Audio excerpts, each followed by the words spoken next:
Hello, hello, hello. Welcome to Royal Sussex Live. Welcome, one and all. Thank you so much for being here. Hello to Bonnie Rose. Thank you so much for being here first. And hello to Fancy Fancy. Fancy Fancy, what happened? You're usually here first. Oh, well. Fancy that, huh? Shelly L., thank you so much for being here. Sharon Chung, Sequoia Farms, Rodney Jackson, and a host of friends and other. Oh, Antoinette Kennedy is here? Nice. Anyway, you guys, I don't think we'll be here more than an hour. We never are we? We're usually here for 2 or 3 hours. But this is a new day. So we got to try to cut those hours back because, it's a little breathy and windy and what is the word? Long winded? Yeah. So we're going to try to cut back on that. Also, do make sure you hit the like button. I don't say that often enough, but as you know, with the new YouTube Shorts, the amount of engagement on some of these videos has been limited. Like a year ago, you could check this yourself. A year ago, you'll notice that most of the videos were getting, oh, I don't know, 12,000 views. Um, on average, I would say about 12,000, right? Which is okay for a Sussex friendly channel, considering how much material there is out there. But because of the shorts, that has been cut in half. And not just for myself, but for quite a few content creators. So, as this has become more than just a cause, it is what I do for work now.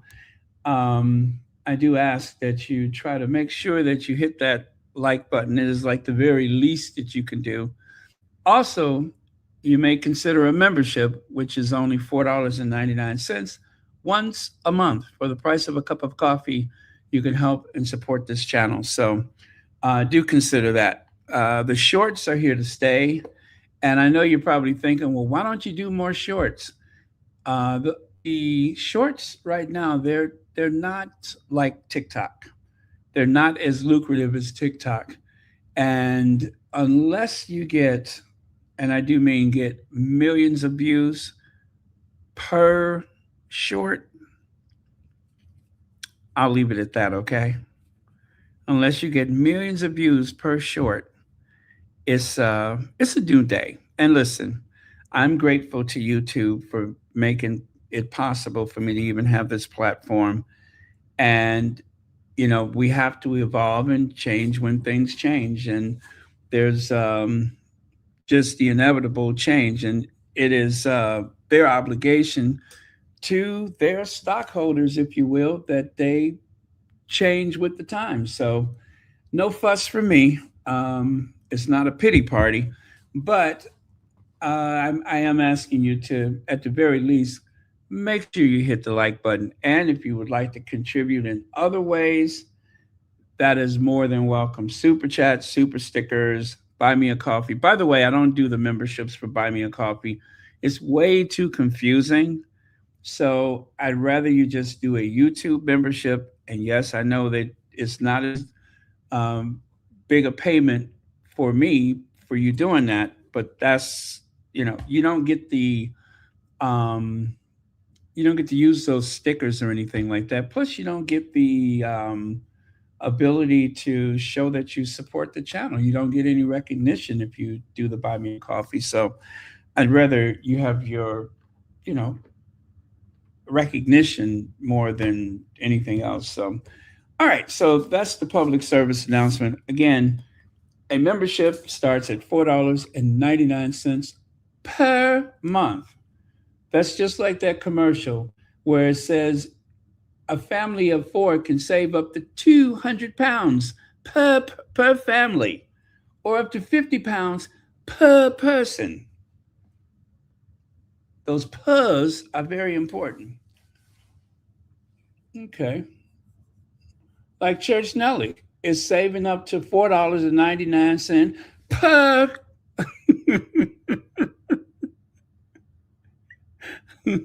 per membership. Of course, there are memberships that are higher, but they start at $4.99. Okay, let's move on then.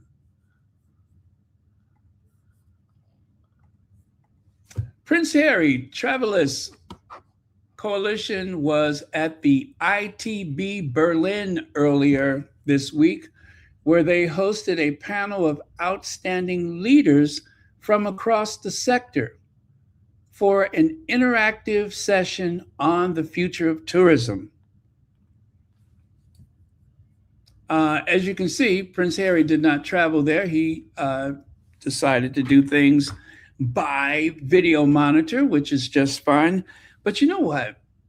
To show you the type of person Harry is, right? Take a look at this. What an excited crowd. I don't know. Okay, they're not sitting at their seats or anything like that. But I just imagine that those smiling faces is exactly what Harry was able to see from his remote location. As you can see, he's in his office at home. That office that, wait, is that the one? Yeah, I think that's the one where Meghan brought him that chocolate bar. Um, yeah, so the Sussexes are getting good use out of their home office, which is very modern for them to work from home. And of course, they do have an office somewhere, I believe it's in Hollywood, that is their Archwell remote office. Well, I shouldn't say that's the main office, but it's very rare that the Sussexes ever go there. That's a central location for the staff. And then, of course, they're located in Montecito. And of course, as we know, in Montecito, there are no leaks in Montecito. Never has been. Okay.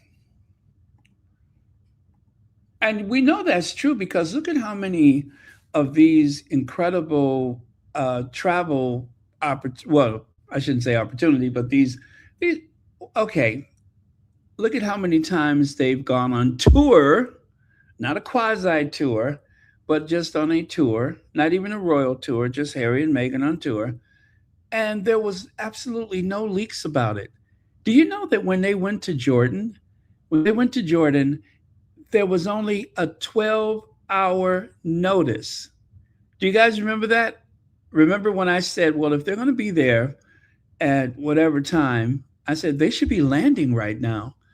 And I looked at my phone. I saw it was like 9:30 in the morning in Jordan. And sure enough, all of a sudden, the photos started pouring in.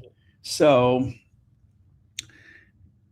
what took months of planning happened without incident in an area which within a week would become a war zone. You do know that, okay, let me help you out. Some of the military hardware actually flies over Jordan, either direction. They're flying over Jordan. So, had the Sussexes gone a week later, they very well could have been stuck. They could have been stuck over there. But I do believe that God has a higher calling for them. And that higher calling means that they can skirt an issue like that, a situation like that, and come out of it just fine. They have some very, very important work to do in their lives. And I don't think there's anything that's going to get in the way of that. At least I pray that there isn't. So good for the Sussexes. I told you they're very brave. And just a reminder, you guys, because I woke up on the petty side of the bed today, and I do mean petty, Travelers was founded by Prince Harry. Prince Harry is, of course, the Duke of Sussex and the founder of Travelers. And in case you didn't know, Travelers was founded by Prince Harry. I know that the British tabloid media rarely mentions that fact, but it isn't just that Harry is a patron, but he's a founder of Travelers. You see that? Founder, Travelers. Prince Harry, Duke of Sussex, founder, Travelers. And right here, you can see there's a group of people and they're having a meeting, a panel on stage. And I don't know if you know this, but you see the guy on the far left side? That is Prince Harry. And he just happens to be the founder of Travelers, not William, certainly not Kate with all of her, interesting words. No, Prince Harry is the founder of Travelers, which is why I say I just kind of felt a little petty and thought I would make that very clear who the founder is. Um, him, Harry, recognized by Time Magazine as the founder of Travelers. And even over there, it says, we are very proud to share that our founder, Prince Harry, Duke of Sussex, has been included in the 2024 Time 100 climate list. The Duke has been, etc., etc. Oh, man. Y'all know how I am about the Sussexes. And of course, this is a bit outdated, but just so you all know that Harry and Meghan have been very busy since they left Salt Island. You may notice that there are quite a few of their achievements that are absent from this list, but that's okay. We'll update it at some point. One of the squatties took some time out to source all those logos and place them on this one thing here. But I don't know. I might have to make that a project one of these days to update their list of achievements. But anyway, cheers to the Duke and the Duchess for the incredible hard work.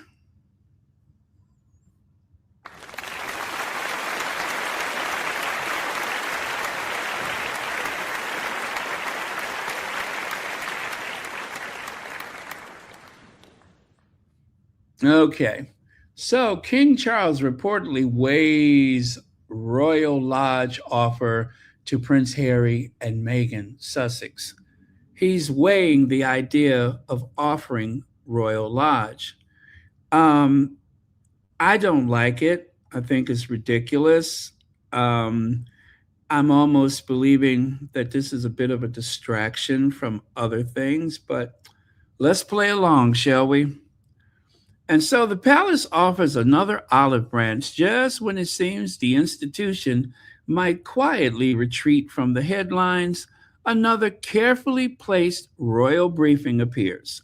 The latest suggestion, reported by LBC and The Mirror, is that King Charles may be considering offering Prince Harry and Meghan Sussex the ultimate olive branch. Hmm. And then how long does it take for him to take it back from him?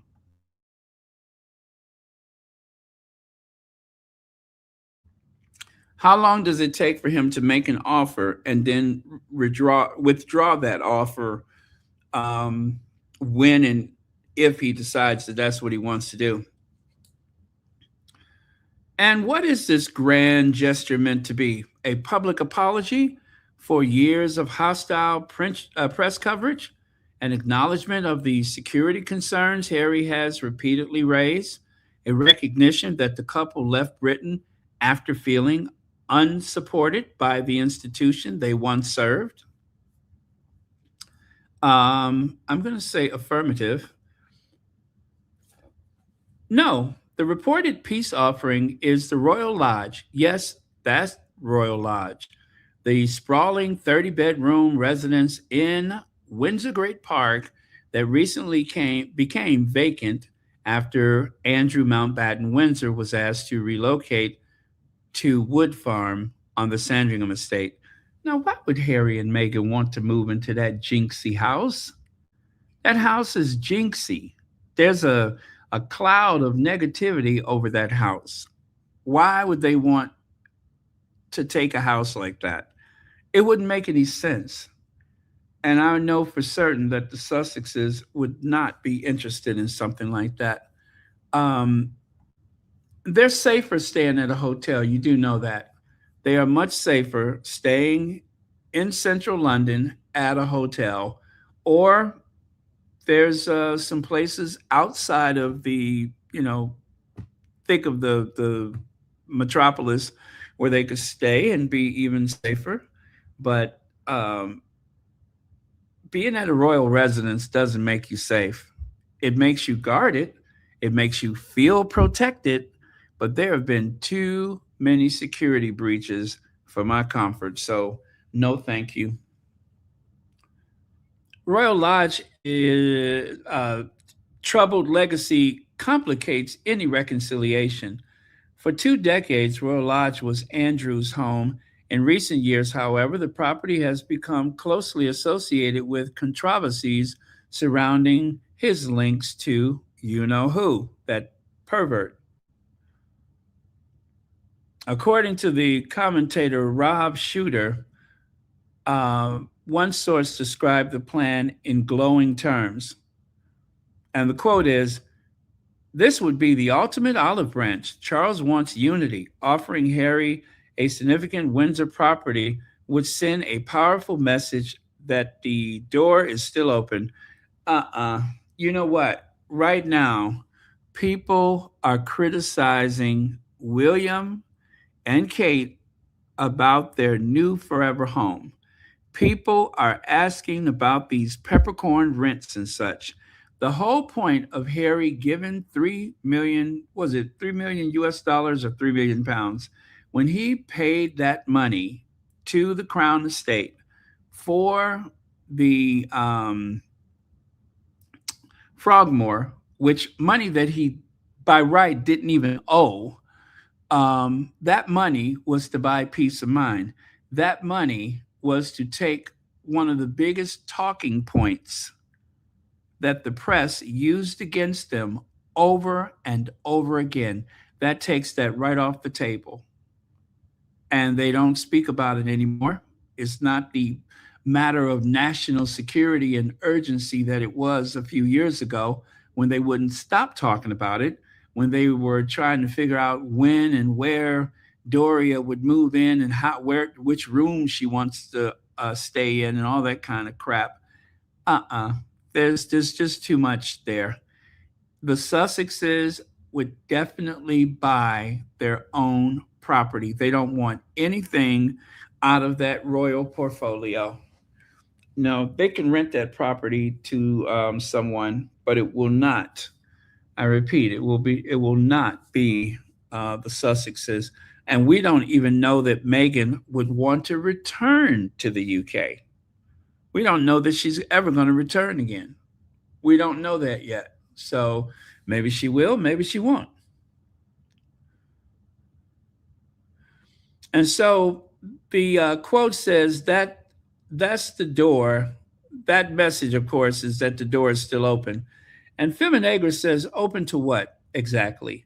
Because the symbolism here is difficult to ignore. The Sussexes spent 5 years building an independent life in California. Their Montecito home anchors philanthropic projects, media ventures, and a network of partnerships that allow them to operate far beyond the constraints of the palace. Um, as Harry called it, the gilded cage. Yeah, and against that backdrop, the idea that they would abandon their independence to return to Britain, specifically to a property tied to years of royal controversy, Nah, I don't think so. Let me show you this here. Look at that. Look at that. They're trying to make something out of nothing. Elaine Parker, thank you so much for the super sticker and thank you for joining us.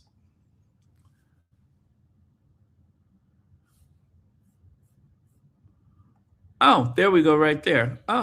Um, oh man. My, oh, okay, stop it, stop it. There we go. Against that backdrop, the idea that they would abandon their independence to return to Britain, specifically to a property tied to years of royal controversy, seems at the very least improbable and is also worth remembering that Harry and Meghan already had a home in the UK. The Sussexes repaid £2.4 million refurbishment costs before King Charles asked them to vacate. Remember that? He asked them to vacate Frogmore in 2023, and they paid £2.4 million of refurbishment costs. Once again, that refurbishment cost really was not for them to pay. The house was already scheduled for some restoration work anyway. That house was scheduled before the Queen offered it to them. It is a listed property, a grade 2 listed property, and as such, it was in need of repair. The house had been divided into 5 apartments, and it also just needed some basic work done on it. So, now this is a distraction, not to mention, I think, a complete trap. And if I was Harry and Meghan, which I'm not, but if I were Harry and Meghan, I'd stay clear of it because I can't see anything good coming of this.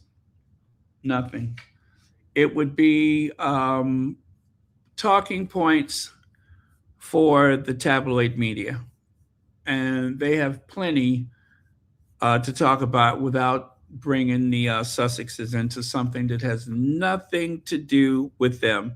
And that, of course, is the controversy about the housing and the Windsors. You got Bagshot or Bag, is it Bagshot or Bangkok, whatever the name of Afro Annie's house. And then you have that dreadful place that Edward lives in, right? The one that kind of, well, anyway, it looks like a bunch of stuff. And what else? Oh, and Zara the tongue ring Tyndall and her husband, they live on the estate. They live with Afro Annie on that estate, and I'm sure they're paying less than market rate. So no, they don't want to have anything to do with that. If there's anything that's going to lead to the downfall of that institution, it will have to do with money. It will not have anything to do with their, you know, love life or anything like that. It will have to do with money. And it will have to do with the fact that over $500 million or £500 million is used to support that institution. And the public does not get a whole lot for it. So, yeah, keep the Sussexes out of it. Thank you, but no thanks. Bagshot.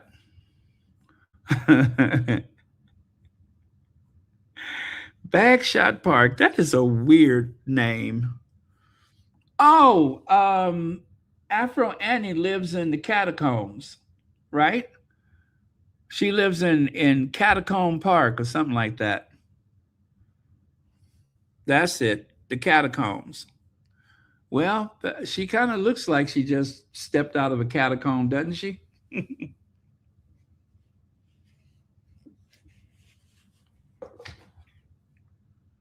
Okay. Let's move on. You guys, I'm kind of worried. It's getting later and later. And well, anyway, I am waiting for a phone call. I almost delayed because I didn't want the call to come in while I was in the middle of things, but I'm sure it'll be okay. Oh, yeah, by the way, there are no leaks in Montecito, right? There are no leaks in Montecito. So keep your whatever you were trying to offer them, just keep it. They are not interested in it. And yes, I do speak for them, and they are not interested. We are not amused, right? Is that how they say it? We are not amused. Not in the least bit. We are not amused.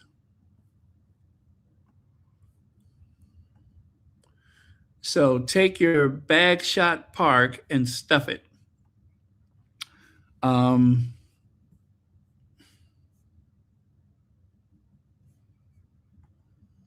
oh, you guys, I wanted to I wanted to share something with you, if you don't mind.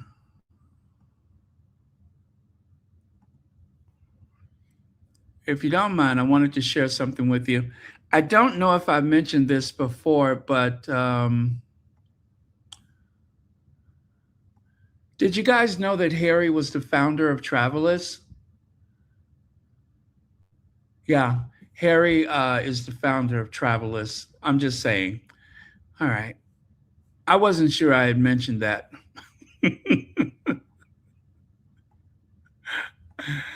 I don't know who did this. I do not know who did this, but did you guys see this?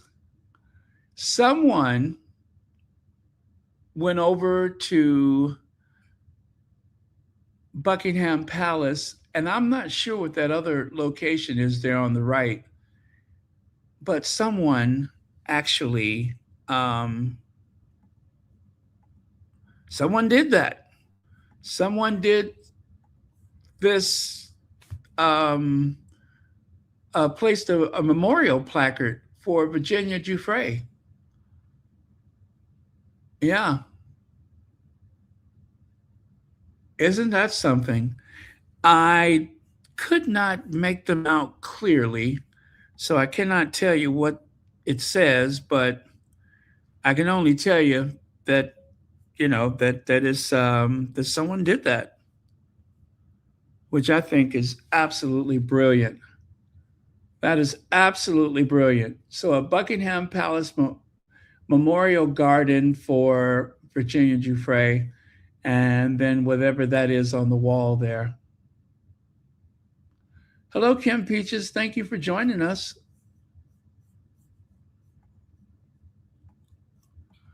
Now, the lawsuit, that which is going to kind of catch His Majesty off guard, I'm sure, as he is ordained. So I'm pretty sure that he was not expecting something like this.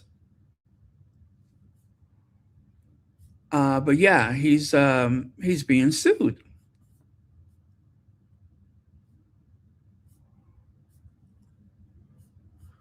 So okay, let's get to the bottom of this, shall we? If you just joined us, please make sure you hit the like button. It will be greatly appreciated. It goes a long way to help support this channel.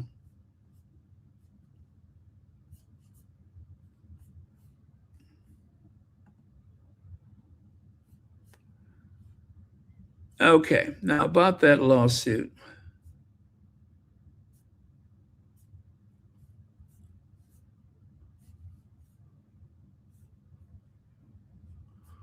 Okay, did I lose it? Oh, there it is right there. No, that's not it either. Hold on a second. I seem to have misplaced it.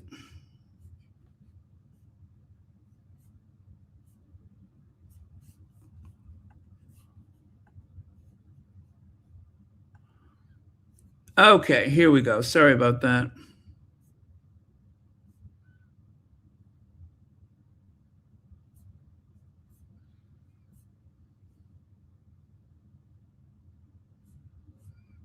Oh, I don't want to source that one. Oh, that's even worse. Oh, you know what? Okay. I don't need that. That's why I don't have it. There we go. So it says here eco fashion designer Amanda Navarian, yeah, is suing the King Charles III charitable trust for £6 million, alleging breach of contract and misrepresentation after a collaborative project was canceled. The lawsuit also names Fair Share and Dori Dana Hari as defendants. Miss Navian, founder of the House of Marisi, proposed a fundraiser t shirt range and dinner event for the Coronation Food Project, citing her admiration for King Charles. Despite an oral agreement, the project was canceled by the Coronation Food Project and other partners. Now, wait a minute. Please tell me this is not one of those. Remember when Charles said, well, when the press said that Charles had donated to a food depot. Remember, they didn't want to say food bank, but a food depot. Does this have anything to do with that? That is what I'm wondering. Anyway, Miss Navian and Marici London Limited are suing the King Charitable Trust Limited and two other defendants for £6 million in compensation. They allege breach of contract, misrepresentation, and unlawful interference in their economic relations, claiming the Royal Fund breached an oral agreement and the other defendants misrepresented and interfered with their project. Defendants dispute claims, arguing the case lacks a valid contract and the damage sought are speculative. They contend that Navarian's company is not entitled to reimbursement for expenses without an itemized invoice and that the event was postponed indefinitely due to disagreements. The judge has reserved their ruling. So, Charles, by the way, why, why did they choose that image of the the king? I do believe that that is rather undignified. Um, that is His Royal Majesty the King of the United Kingdom, and to have him looking like Chuckles the clown, I think is inappropriate.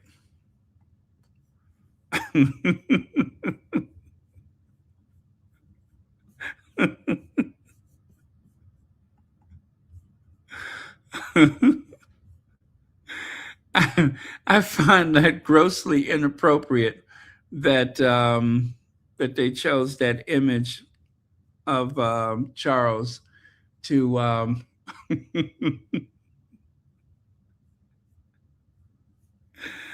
Oh man, you know, the older he gets, the more his face is like a mask. It really is. I'm never sure if he's like having fun with us and he's just put a mask on, or is that really his face? But oh,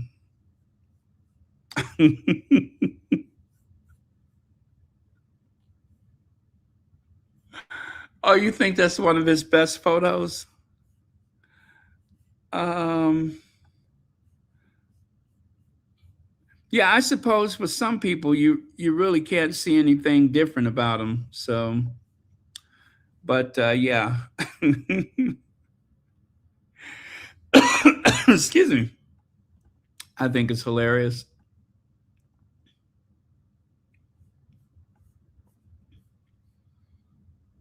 Oh well. Okay. Well,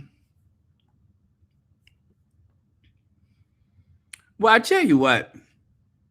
I am morbidly curious about what he's doing with his hands at this point.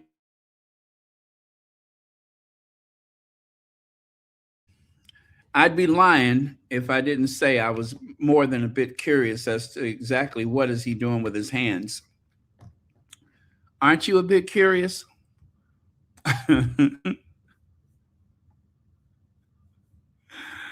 uh,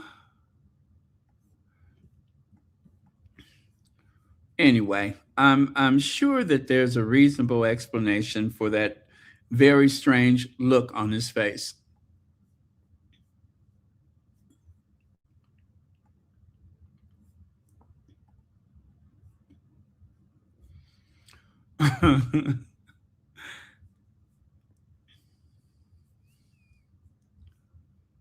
Okay.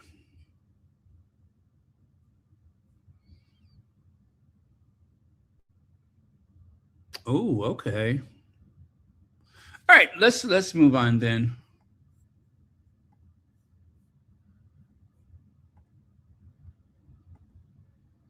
Oh, the air hostess.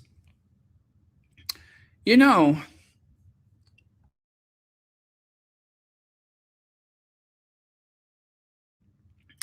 one of my favorite people is the air hostess. I saw this picture and I'm just like, uh-uh. One of the squaddies shared this, and of course it reminded me of this.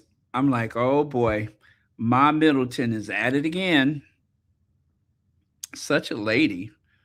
I'm surprised she hasn't received a title yet. But you know,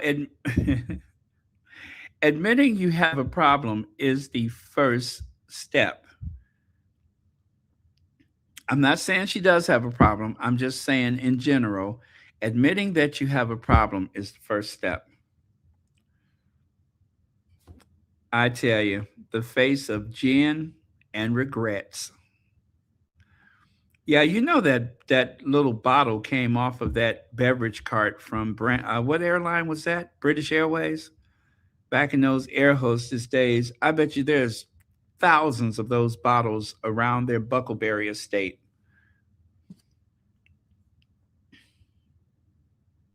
All of this, of course, is alleged just for fun, but you never know.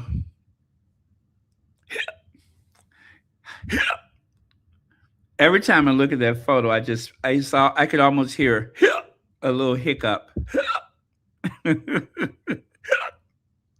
Right? It's almost like you could hear the hiccups. Ah, there we go. But you know, that look of satisfaction on the right side, that has got to be my favorite photo of Ma Middleton. That look of satisfaction, like, ah, it's okay now. Everything, her eyes say, it's okay now. Everything is okay now. But Richard Eden said a while ago, make them the Earl and Countess of Bucklebury. Why Carol and Michael Middleton deserve their own titles for their heroic support of William and Kate. Heroic support? Heroic support?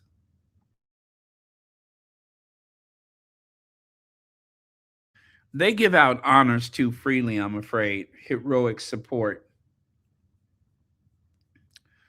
I'd like to know what they've done that is so heroic. Anyway, all of that, all of those beverages is causing Ma Middleton to look like she just escaped from Madame Tussauds. Don't you think so? It looks like she's a fugitive of Madame Tussauds. This is my other favorite photo of Ma Middleton.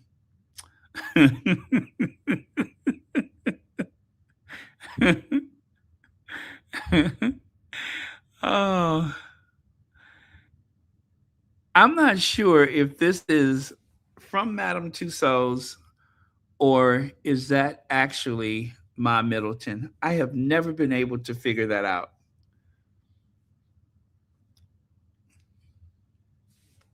But if you see on the news later that they're missing one of their waxworks, come see me. I'll tell you exactly where you can find them. I hope there's a reward. I'll split it with you. I'll split it with you. I know that's just so shady of me. Just having some fun. So, the day Princess Beatrice and Eugenie brutally snubbed Pippa, as insiders say, it depleted mutual goodwill between Kate and her husband's cousins. Was there ever any goodwill? Was there ever any goodwill between them? I find that hard to believe. I really find that hard to believe that there was ever any goodwill. Kate is a mean girl. Kate does not tolerate other women. She does not tolerate other women. She has no women friends. She has no girlfriends. Outside of the school run, I'm not sure that she has much of a life. I tell you what, one of these days, a royal protection officer is going to write a book and tell us everything that we knew about but could not prove, okay? Kate Middleton reportedly harbored resentment toward the princesses Beatrice and Eugenie for years, stemming from an incident where they allegedly snubbed her sister Pippa at a fashion show. The incident is said to have led to Beatrice being excluded from a charity event organized by Kate and Pippa. God, I bet you that was some years ago. Rumors of a rift between the York sisters and Kate Middleton began in 2016, fueled by alleged incidents dating back as far as 2008. Beatrice and Eugenie alleged refusal to make room for Pippa at a fashion show and their absence from Kate's fundraiser may have contributed to the tension. Kate had a fundraiser? Kate had a fundraiser? Was it for party pieces? Is that what the fundraiser was for? Was it for party pieces? Because I'm trying to figure out, how did Kate have a fundraiser? When? How? What? Kate, a fundraiser. I find that very difficult to believe.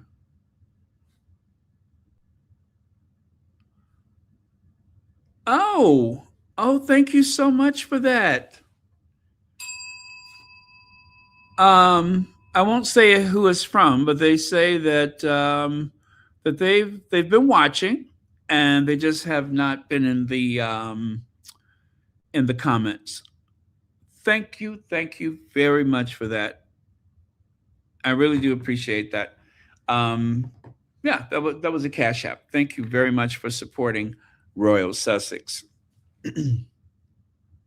And I tell you guys, when I say supporting Royal Sussex, this person has made work so much easier for me. Even though I'm away from home right now, I can contribute the command center that I have at home to someone who realized that I needed some help. So, anyway, thank you very much. So, Beatrice felt left out. I'm sorry. Beatrice felt left out at a recent event wearing a demure blue dress, while Kate and Pippa wore more dazzling outfits. Tensions between the trio may have been exacerbated by Sarah Ferguson's exclusion from Kate and William's 2011 wedding due to a scandal. You know, it was Harry and Meghan that brought Sarah Ferguson out of the cold. Sarah Ferguson hadn't been invited to any high profile events. However, it was Harry and Meghan who extended a wedding invitation to Sarah Ferguson back in 2018. And that was the start of her being included into more public things. Of course, we didn't know certain things at the time, but now that people know better, um, well, you know what? They gave her a chance, though. They gave her a much needed chance, and that was that. So it goes on to say that the Princess of Wales is reportedly cautious about Eugenie's closeness. Oh, God, here we go. Her closeness to Prince Harry and Meghan, the Duchess of Sussex.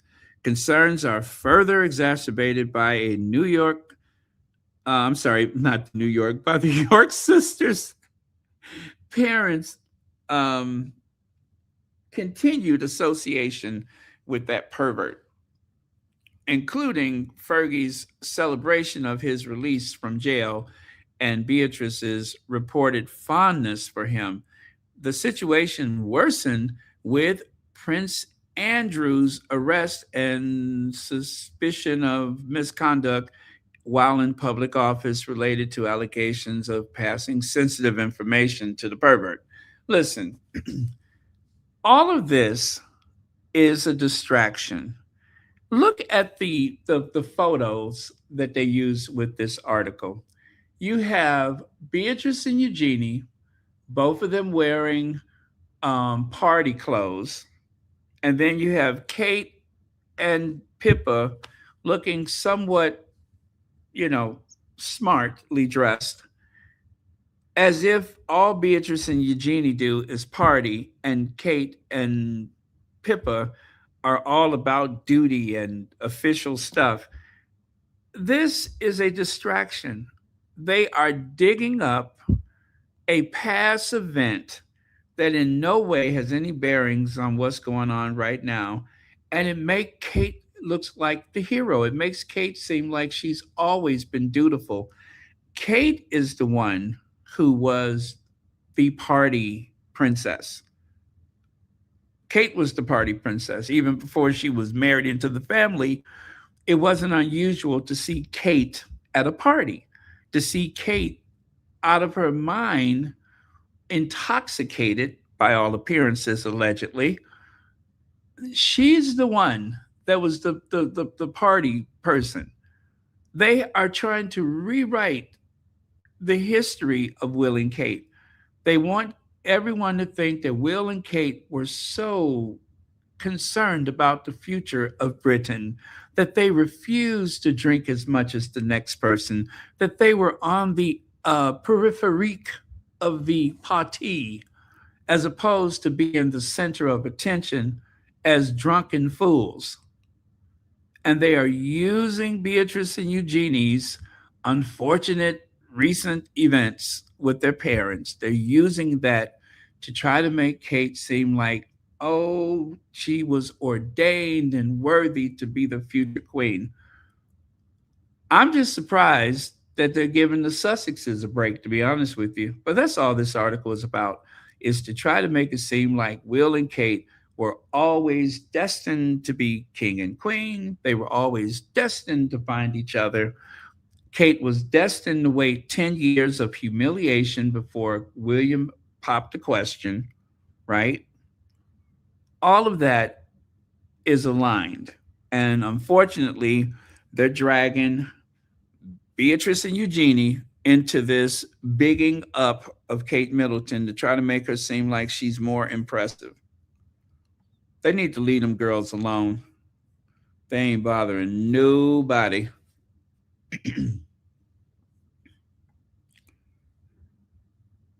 Yeah, but that's don't even bother with trying to figure out what that stuff is about. I'm telling you, it's just that simple. There's no big scandal or anything like that. And all this stuff about someone being snubbed. William has been completely rude to everyone in the family at one point or another. And I don't believe that Beatrice and Eugenie in any way are exempt from that. I think William was always closer to Camilla's son and possibly Camilla's daughter than he has ever been to Harry, Beatrice, or Eugenie. That's what I believe. If I'm wrong, please let me know. But I always have that feeling that Camilla's son, that one with that big, freakishly large mouth, that incredibly bulbous head, I believe that he's been a lot of things to William, including providing William with party favors. Wink, wink. Okay. I mean, after all, he nearly went to jail because of his ability to procure things for people in that life. Okay? He nearly got locked up for it, but you barely hear anything about that. When they're doing all this revisionist history, why don't they talk about Camilla's past? Why don't they talk about her son's past? And believe me, there's a lot to talk about there. There's a lot to talk about. Before her son was this very erudite food critic, he led quite a life. Anybody who partied knew that he was the go to person. So why are they picking on Beatrice and Eugenie? What's all this revisionist history? It's because they're just trying to big Kate up because Will and Kate has been recently criticized in the press.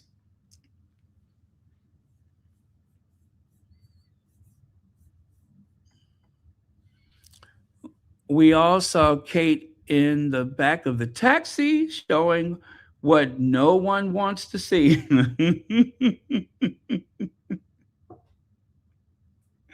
Yep. Nap nap bear. uh, if you're talking about Sleepy Hollow, yes, we all saw Sleepy Hollow. We all saw too much, way too much.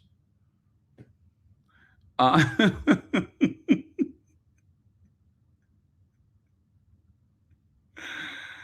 hey, listen, today I saw someone on Twitter, on X, formerly known as Twitter. They posted something about Meghan and yachts again. And you know I wasn't having it.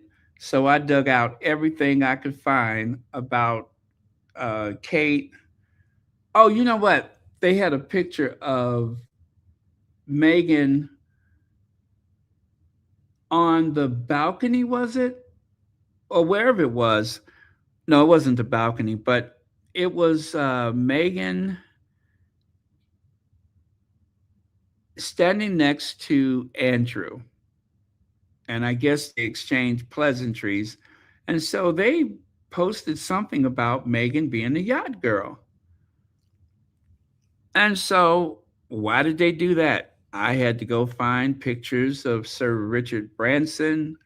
I found pictures of Kate and Andrew smiling at each other. I had to go and do that. I did not want to do that, but you are going to leave Meghan alone. You're going to leave Meghan alone. And so every time I see them make reference to that, I I have to go petty. I'm sorry, go petty or go home. I have to get petty. Leave Meghan alone. Stop trying to associate her with that life. That's not who she was.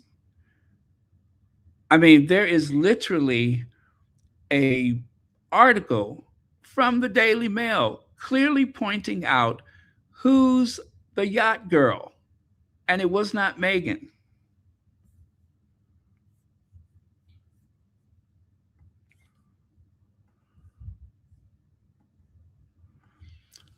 Oh, it is so peculiar to make two people, the prince and princess of somewhere they hardly ever visit, force them to burble away in a language they will never speak or understand to try to please a nation, most of which probably find them utterly ridiculous.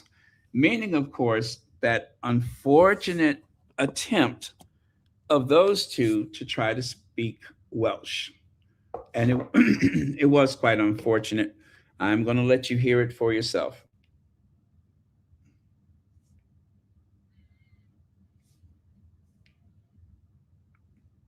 I am going to let you hear it for yourselves.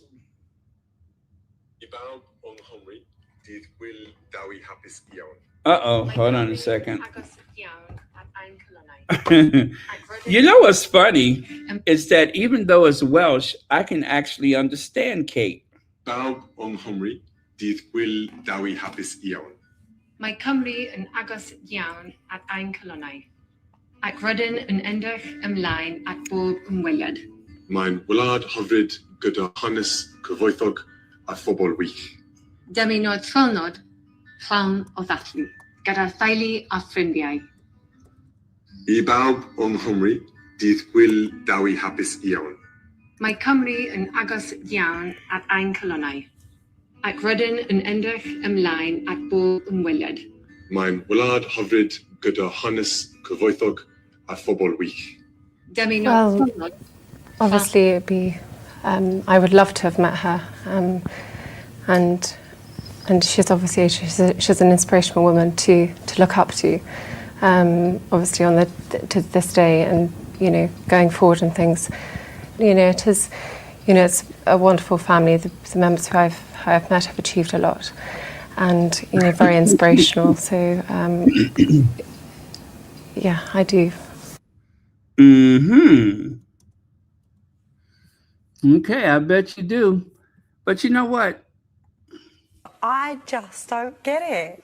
I don't get any of it. What do you mean? You don't get what? I don't get why we're so obsessed with these humans that are exactly the same. Like, it could be us four sitting there. I just don't get it. But are you talking about what you mean as royals or as, like, Kim Kardashian? Because for me, they're becoming celebrities. Well, yeah, to me, that's all they are. The Queen is their celebrities. For me, is brilliant. I love the Queen. No, duty, responsibility. She's always worked really hard, hasn't I she? would work hard if the whole country paid for me to have like 12 houses and work really hard. They don't pay for all of the houses, but just a few. And that is going to be their downfall.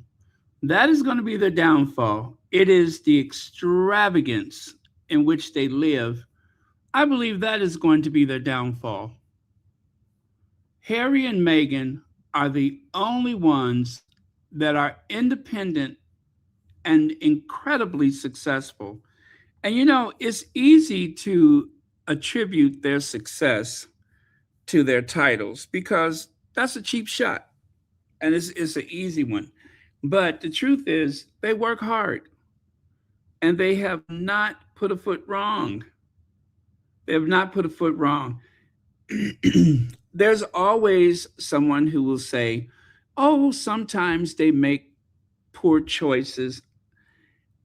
Any choice they make is a choice that is made under the weight of an army of reporters or journalists and tabloids and a campaign on social media to destroy them.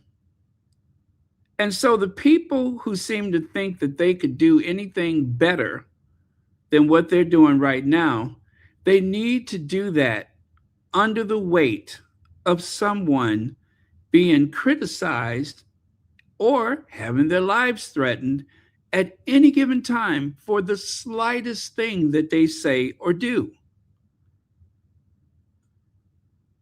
When I look at a presidential campaign, or any campaign, but especially a presidential campaign, the scrutiny that is placed on a woman is 1,000 times greater than a man.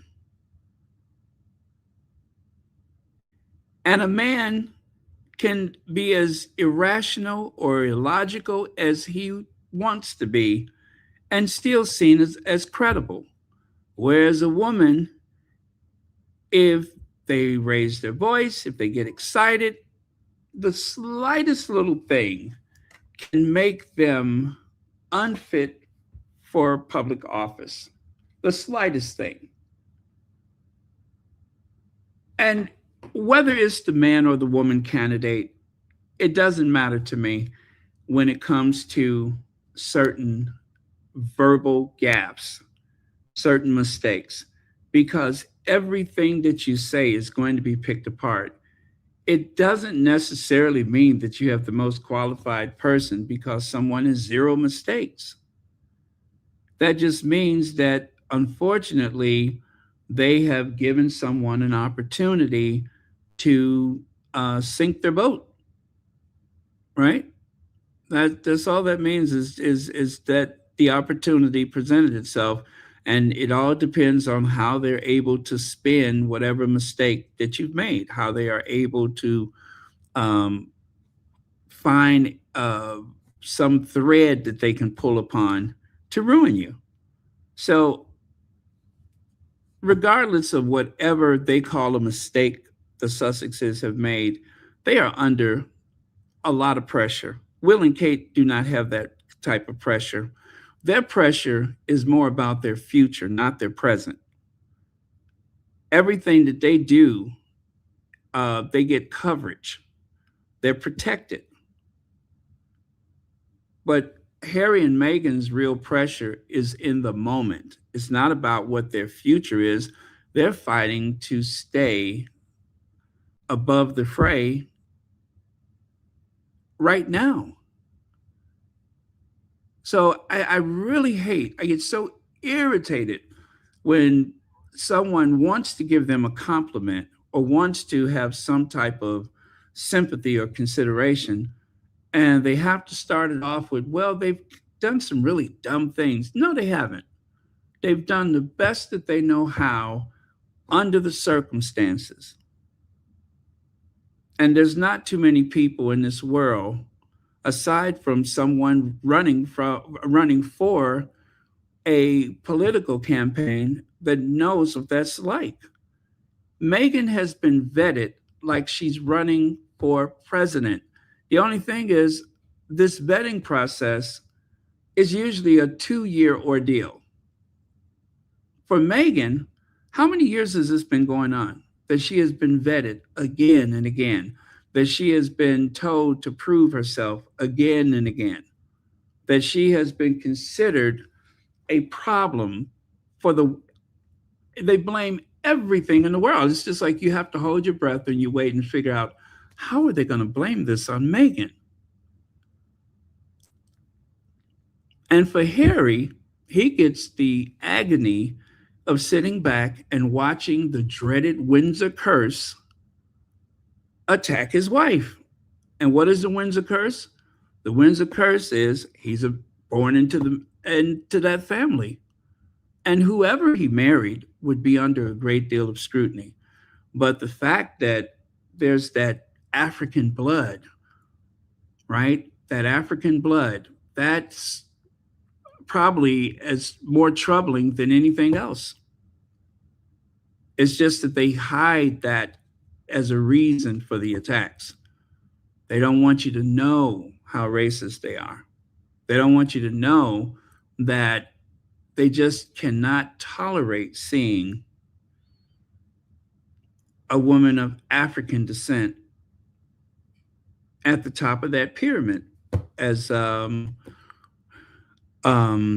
gosh, who was that wrote that thing about that royal suitor? As Royal Suitor said, they cannot stand to see a Black woman at the top of that pyramid. You know, I was not prepared to share this just yet, but let me see if I choose to. Oh, yes. It is about, let me see if I can finesse this some kind of way.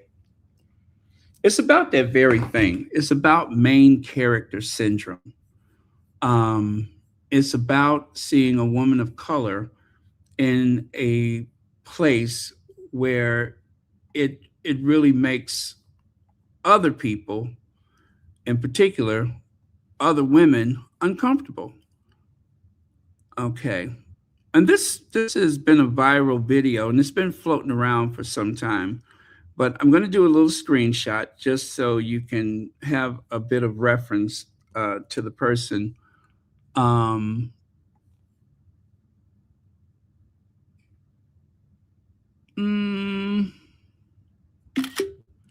Okay. Okay, so I'm going to do this. And then after this, you guys, I'll be done. Maybe I'll come back later. Maybe. But otherwise, I still haven't gotten that phone call I'm waiting for. I'm getting kind of nervous.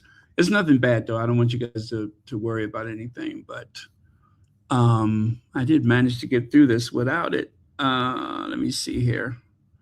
So I'm going to do this. And I'll let you think about it, and maybe we can talk about it later. But white woman jealous of black women. And it's not the type of jealousy that you may think it is. It's something very different. And it's the main character syndrome. And it's the reason why someone like Meghan will never, ever be accepted by certain people. Okay, here we go. One of these.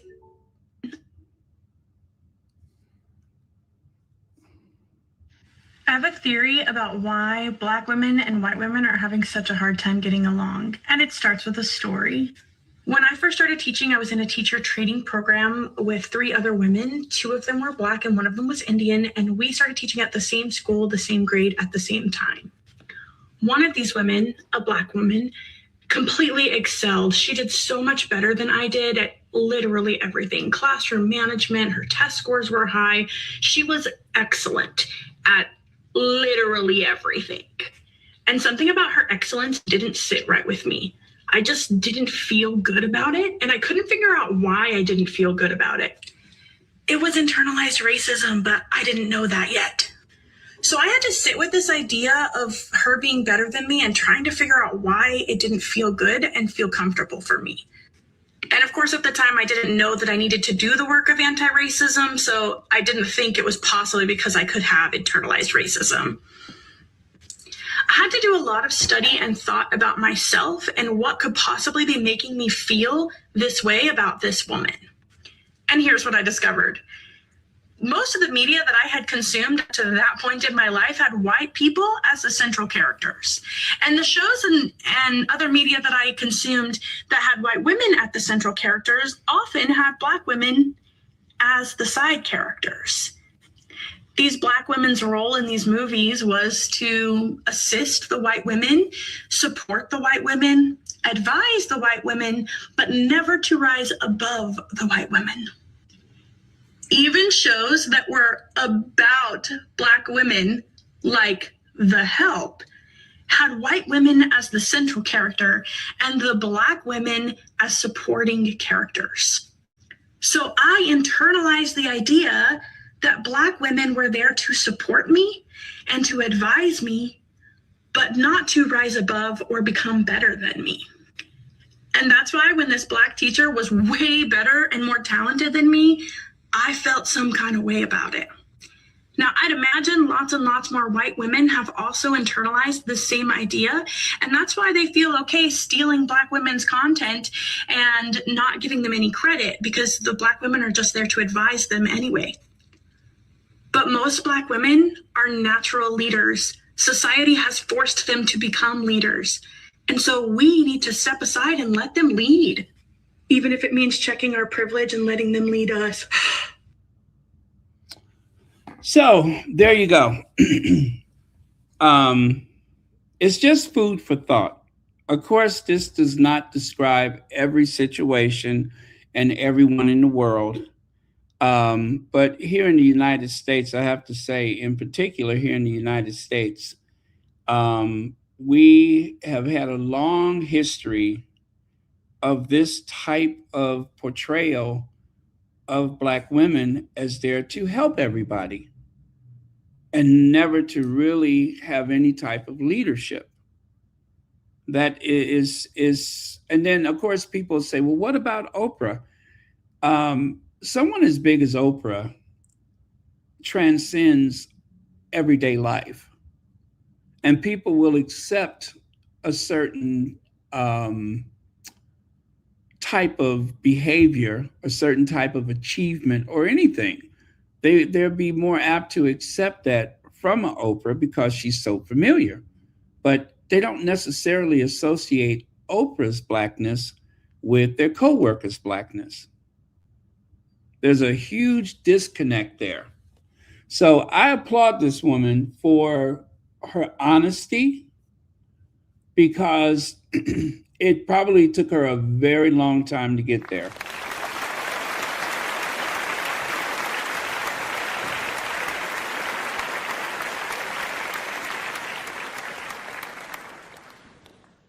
And I cannot help but think that Kate Middleton being totally out princessed by Meghan was upsetting, not only to Kate Middleton, but to the entire institution, because it's just not allowed for Kate Middleton to fail. She's not allowed to be second best. And especially from the likes of Meghan. Unacceptable. Unacceptable. And the press, without even saying that's what their hostility is based upon, yet they feed into it all the time.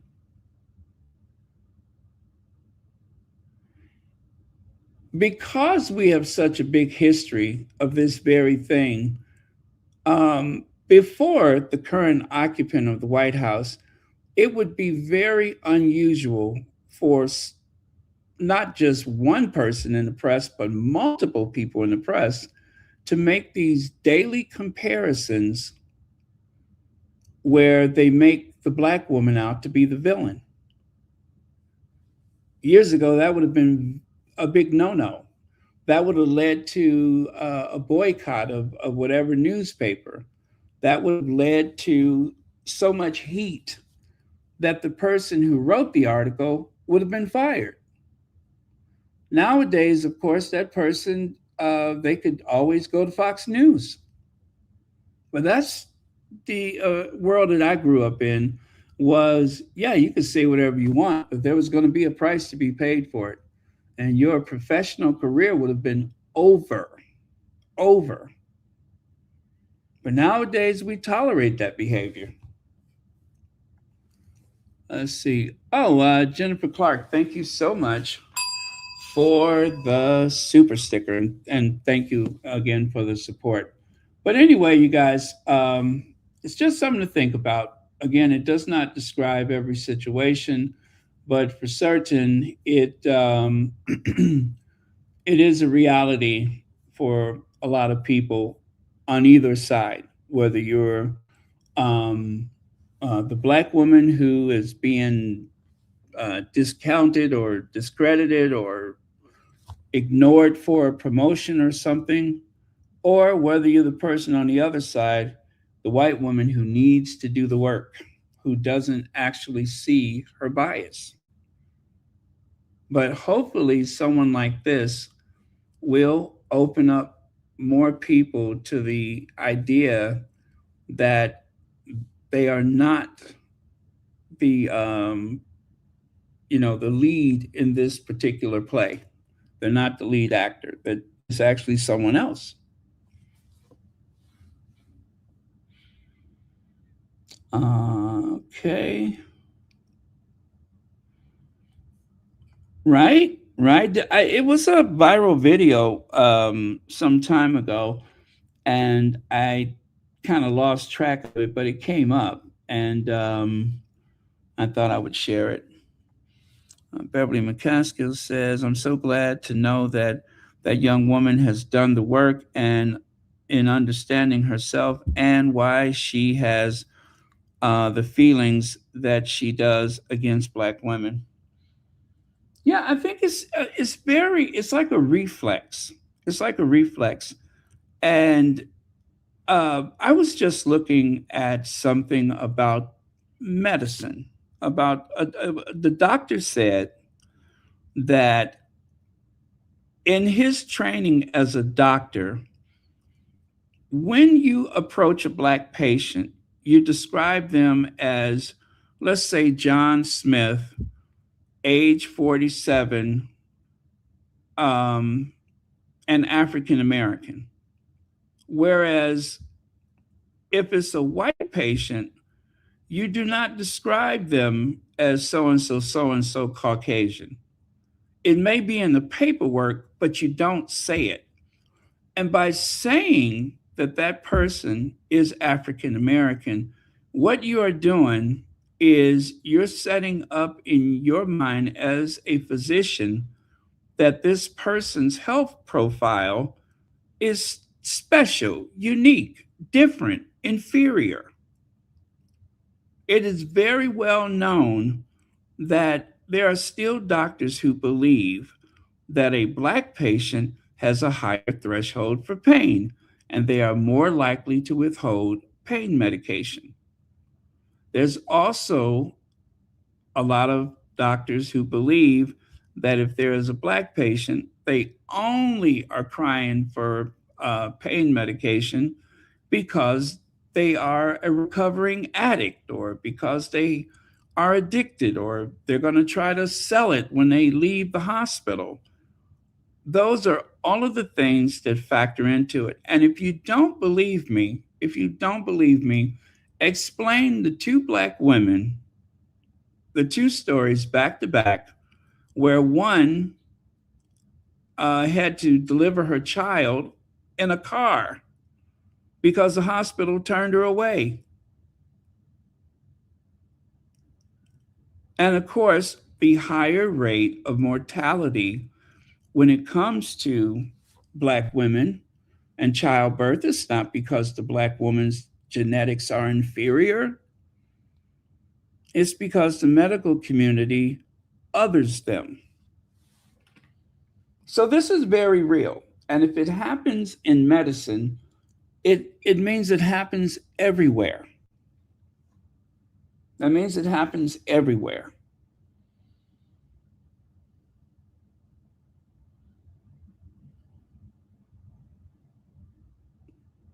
Let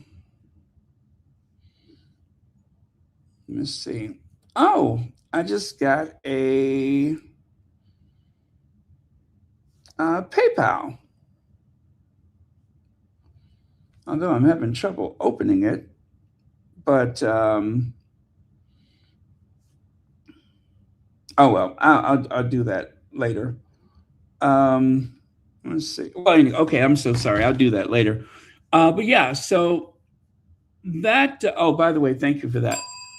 That is, something that has plagued this country, and also in most of the Western industrialized world, there seems to be too many instances where there are these unfortunate beliefs about who and what Black people are and what is and is not necessary when it comes to approaching them. And I have to say, I've had some amazing doctors where I did not feel any type of bias. And I always tell that story about the one doctor that seemed like he was going through a midlife crisis. Anyway, I guess I had told him where I was working or whatever. And just randomly one day, his daughter walked in with a couple of her friends, and she goes, "Are you barren?" He said, "Oh, my father talks about you all the time." I was like, really? And God, did that feel good. But, I wasn't just a patient to him. I wasn't just a patient. And let me see. Based on his name, I'm assuming that he was a Jewish doctor. Very dapper, always wore a three-piece suit. But somehow we connected as humans, not as a case study or not as an archetype, which was refreshing. So, anyway, that's it for now. And again, if you guys want to talk about this later, I can, I'll probably share it again later when we can have more time to discuss it. But for now, I need to figure out why I did not get my phone call, because I got stuff I need to do. And anyway, I want to sort that out before it gets any later, before the end of the business day. Oh, that Edie girl has gifted 5 Royal Sussex membership.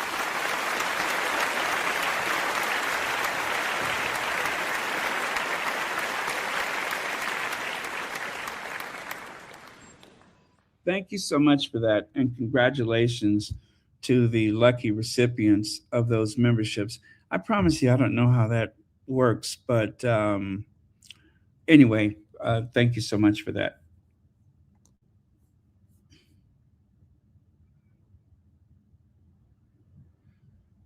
Okay.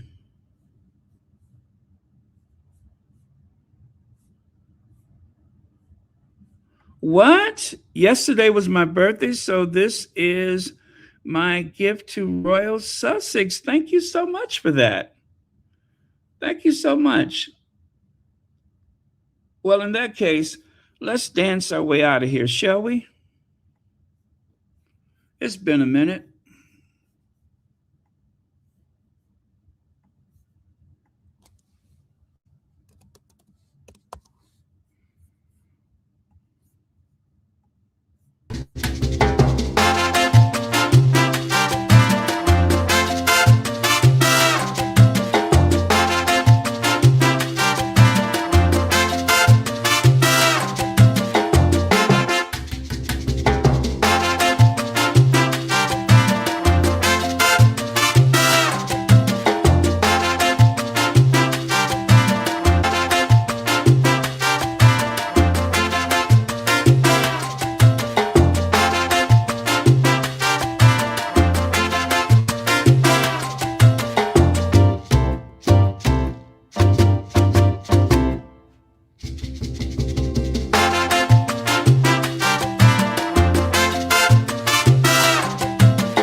Oh, by the way, today, the 4th of March, is Chicago's birthday. The city of Chicago was incorporated as a city on March the 4th, 1837. So today is Chicago's birthday. I almost forgot to mention that, but happy birthday, Chicago. Okay, see you guys later.